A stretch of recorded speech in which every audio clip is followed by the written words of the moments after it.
Şu wagt içinde aýdyp duranymyz umumen ähli musulmana ýüzlenip aýtdyk. Ve gurruna da oturan meselemiz hawa utanç, haya, ar, namus, edep musulman erkeğe de değişli, musulman zerana da değişli. Yani hususan gurruna diýen meselemiz näme esasy meselemiz örtünmek musulman zinana değişli. Yani şu musulman zinanın öň şu mesele musulman erkeklere değişli. Her bir musulman ata, kaka, erkek doğunu jiga değişli. Çünkü erkeğin erkek bolan yerine zinanım zinan olup başarıya. Haçan erkekler ownap başlasa ondan soň zinanlarım näme? Zinana mahsus bolmayan zatlar edip başlayalar. Ya da musulmançylyga sığmayan zatlar edip başlayalar. Türkmençilige sığmayan zatlar edip başlayalar. Allah Teala Kur'an-ı Kerim'de aýdýar, Nisa suresi 4. sure 34. ayetinde Er-ricalu qawwamuna 'alan-nisa.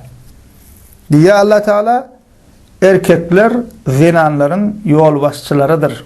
Yani gorawçylarydyr, gözegçileridir, başlıklardır diýär.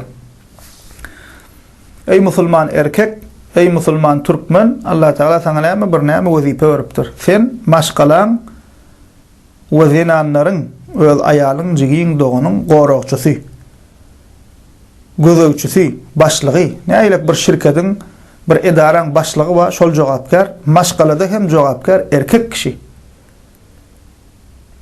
Ve şol hili meseleleri biz erkekler öz ejelerimize, jigilerimize, maşgalalarymyza ýatladyp durmaly, aýdyp durmaly, düşündirip durmaly, gulagyna guýup durmaly.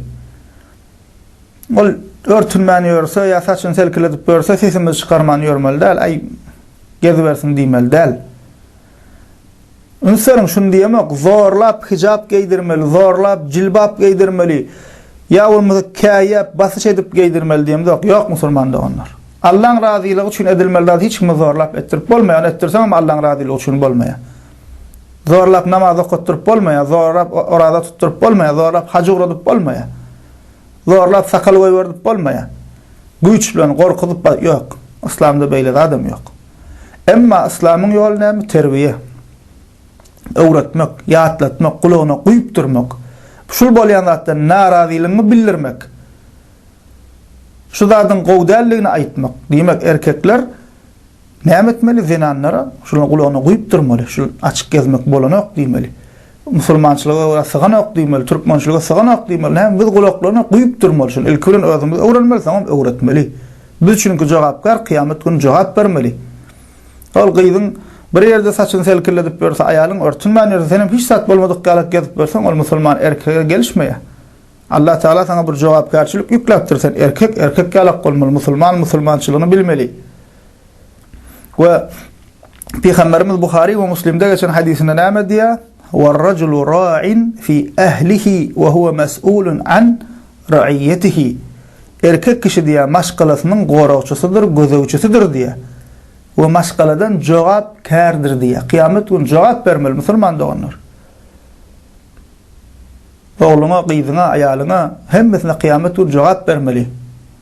Halal kazanç etdiňmi, haram kazanç etdiňmi, nähilek geýniler özleri, nähilek alyp bardylar. Ol öz başyna bolmaýar bizim musulmançylygymyzda, türkmençiligimizde. Ýok, Allah öz başyna goýup, ay öz kellesine bolubersin. Musulmançylyk sygýan zat däl. Ve ýene bir husus musulman dogyna deýuslyk diýip bir zat bar. Deýus kim? Öz zinanasynyň, öz namusy bolan aýalynyň, jigsiniň, dogunyň näme? Edip ahlaga ar namusa sığmayan hereketler etmekliğine göz yump ýörmek ýa-da hiç ses çykarmazlyk. Hay kuşatmazlyk. Hokman aňyr başy bir erwetlik diýip düşünmän. Ondan bärdäki zatlar, mesela näme häzir erkek bilen gurulşýan bolsa, jigiň gyzdygynyň bir zadyny şo näme bilip ses çykarmasaň deýus bolýar. Ya bolmasa daşar ýurtlar gyzyň zadyny ugradyp bar şo taýda okaber diýsen deýus bolýar. Ol näme häzir daşar ýurtlary akdyp ugradyp bar işle şo taýda pul gazanyp daşar ýurtdy jigiňi, doganyny, aýalyny ugrasaň deýus bolýar, bi gaýrat bolýar, bi namus bolýar. Ve edil şonuň alaky örtmeli ýerlerini örtmän jinsi giýip berse, futbol giýip berse, şu wagt şoň alak bolup berenler we Allah saklasyn. öz gelin bolup ära çykyp ära we şeýdip jinsly şoňa meňdeşik. Şoňa sesini çykarman gezip berse başga erkeklerim ferede otyr wujudunu, bedenini, saçyny hemme ýerine görüp otyr, senem işrat bolma. Deyus, bi gayrat, bi namus. Ve Peygamber sallallahu aleyhi ve sellem hadisinde aýdýar, bir näçe kişi cennete girmez diýe. Şolaň biri mene kim? Deyus. İň bir bigadyr, iň bir erbet erkek bir görüşüm deyus. Şoň üçin adam utanmaly. Näme diýmeli? Gulagyna guýup durmaly. Ýa-ni aýtdyk, zorlan, basyşlan däl, aýdyp durmaly, narazy bolmaly. Şu zatlardan eger şu zatlar bar bolsa, narazydygyny bildirip durmaly, tawşyryp durmaly. Ve alhamdulillah näme?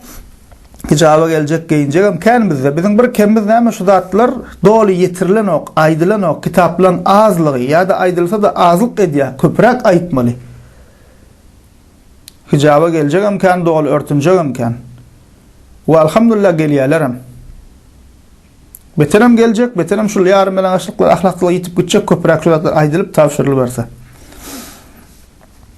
Ve dersimiziň soňuna aýtjak sözüm musulman doganlar, denanlar, uyalar, erkek doganlar. Musulman denanlar şu hijabyň, jilbabyň, örtülügi geyinmegiň ähmiýetine gowy düşünseler. Ve örtünmän gezmegiň nä derejede günahkarçylikdigini bilseler,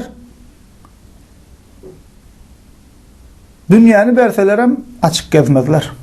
Öljegini bilselerem näme açyk gezmezler, eger şoňa gowy düşünseler. Allah Taala şu mesele gowy düşünmeklik we amel etmeklik hemmemize müýesser etsin. Elhamdülillahi rabbil alamin.